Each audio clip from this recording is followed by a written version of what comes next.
So it is interesting that this season, people seem to be like, wait a minute, this show's political.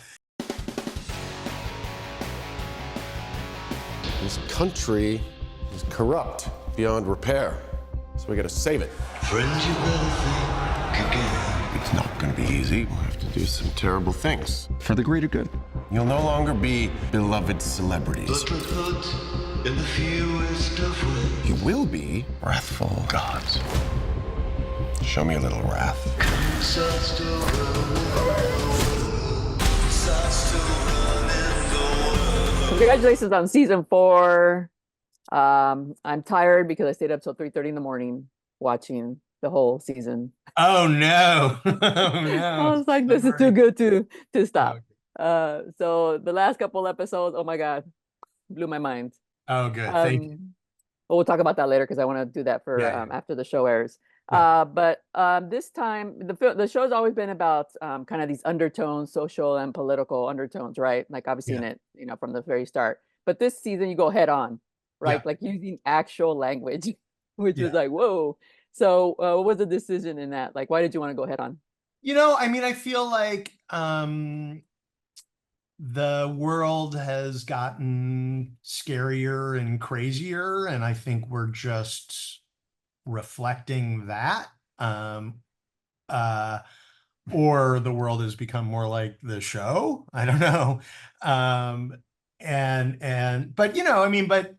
I think it must be like the amount. It's funny. It's like when we were writing it, we did not think we were making it any more or less political than any other season. That's what's so funny about it. Like you go back to previous seasons, like a lot of what Homelander says are direct quotes from Trump. There's, That's right. a lot of real politics that we've take kind of one for one from the show. So it is interesting that this season, people seem to be like, wait a minute, this show's political.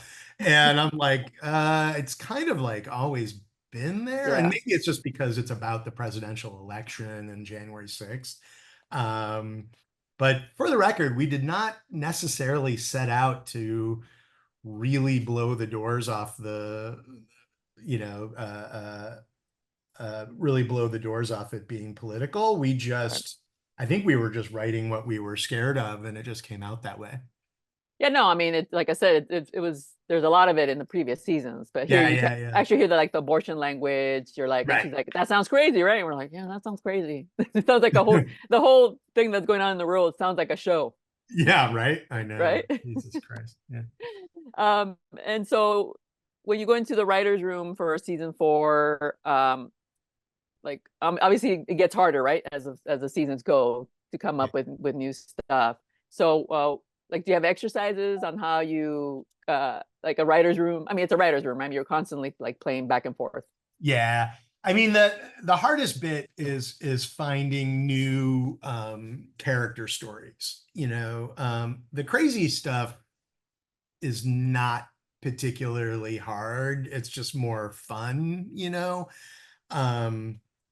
but we'll spend, as we're breaking an episode, we'll spend 75% of the time just talking about the characters and where are they psychologically, and if we learned this about them in season 3, then we have to break down the deeper psychology of what made them like that in season 4, and so you're always digging deeper every season. We always say don't go bigger, go deeper. And that's challenging without repeating yourself. Like, how do you find a new element or facet of that character's psychology? So I think that's why a lot in season 4 we've dug and dug and dug, and now we're really at everyone's like core existential trauma, like everyone is now dealing with the thing that made them who they are,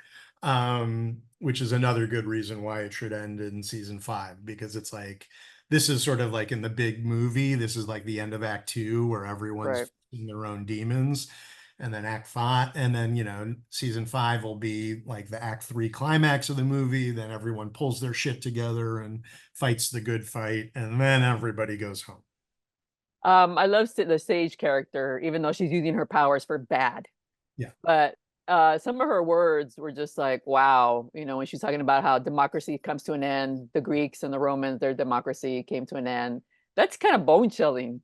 You know, when you guys are writing that, was that bone chilling to you? Like, Yeah, what it could no, be? that's all very, very scary. And it's true that be it, you know, democracies or republics or however you define it, that freer societies more often than not tend to fall into fascist dictatorships. There's just something about human nature about that. But all the credit in the world to Susan Hayward, because, you know, we're just writing words on a page. I mean, her delivery of Oh that yeah, is what really sticks the landing. right. She's a great character. All right, so this is gonna air when the finale airs.